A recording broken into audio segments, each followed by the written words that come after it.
तरी म्हणलं आजांना एवढे का तापले तर त्या छिनालबाईने तुमची कानं भरलीत वय. अण्णा तुम्हाला सांगून ठेवते, त्या बाईचं काही ऐकू नका. त्या बाईमुळे तर आपल्या घरात एवढी भांडणं व्हायला लागलीत.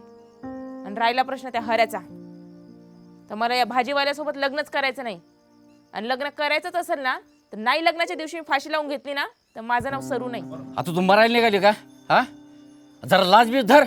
उचललीची पण लावली टाळायला. जे खरंय ना तेच बोलती. काय खरं तेच बोलते तू?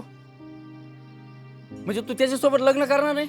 तुम्हाला एकदा सांगितल्यावर कळत नाही का हो? आपण का?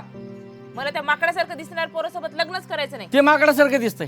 तू का मोठी हिरोईन लागून गेलीस का? राहू द्या हो मामा, सोडा. तसं पण मला त्या भांडकुदळ पोरीसोबत लग्नच करायचं नाहीये. नाही करायचं ना, म्हणून तर कधीपासून इथं येऊन रोवून बसलाय. ते काय नाही, माझ्या जीवा जीव आहे ना तोपर्यंत मी त्याच्यासोबतच तुझं लग्न लावून देणार. आणि बघतो कस काय होत नाही ते. मी पण बघतेच की माझं लग्न कसं होतंय ते.